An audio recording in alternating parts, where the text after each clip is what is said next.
The fat controller sat in his office listening to the noise outside. The passengers were angry. The station master came in. "There's trouble in the shed, sir. Henry is sulking, there's no train, and the passengers are saying this is a bad railway." "Indeed," said the fat controller, "we cannot allow that." He found Gordon, James, and Henry looking very cross. "Come along, Henry, it's time your train was ready." "Henry's not going," said Gordon. "We won't shunt like common tank engines. That was Thomas's job. We are important tender engines. You fetch our coaches and we will pull them. Tender engines don't shunt." "Oh, indeed," said the fat controller. "We'll see about that. Engines on my railway do as they are told." And he hurried away to find Edward.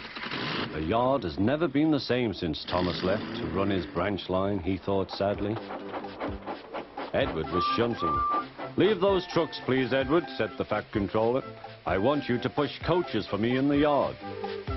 "Thank you, sir, that will be a nice change." "That's a good engine. Off you go, then."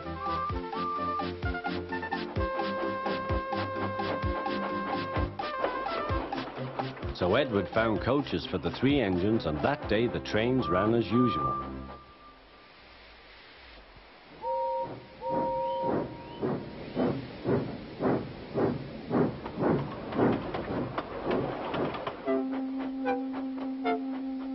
But next morning, Edward looked unhappy. Gordon came clanking past, hissing rudely. "Bless me," said the fat controller, "what a noise." "They all hiss me, sir," answered Edward. "They say tender engines don't shunt, and last night they said I have black wheels. I haven't, have I, sir?" "No, Edward, you have nice blue ones, and I'm proud of you. Tender engines do shunt, but all the same, we do need another tank engine here." He went to a workshop, and they showed him all sorts of engines.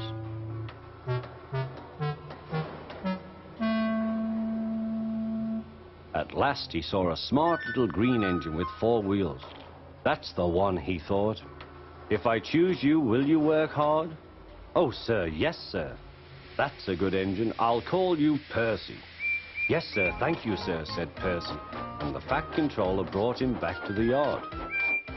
"Edward," he called, "here's Percy. Will you show him everything?" Percy soon learned what he had to do, and they had a happy afternoon.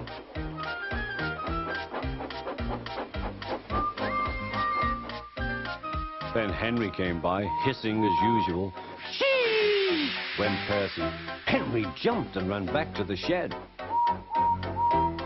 "How beautifully you wheeshed him," laughed Edward. "I can't wheesh like that." "Oh," said Percy, "that's nothing. You should hear them in the workshop. You have to wheesh loudly to make yourself heard." Next morning, Thomas arrived.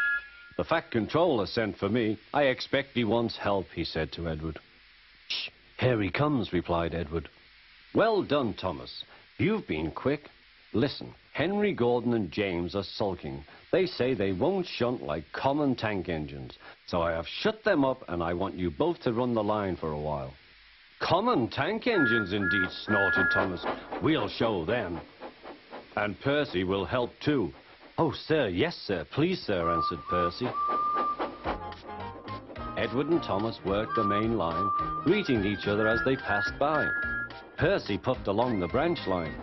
Thomas was anxious about Annie and Clarabelle, but both driver and guard promised to take care of them. There were fewer trains, but the passengers didn't mind. They knew the 3 other engines were having a lesson. Gordon, James, and Henry were cold, lonely, and miserable. They wished now they hadn't been so silly.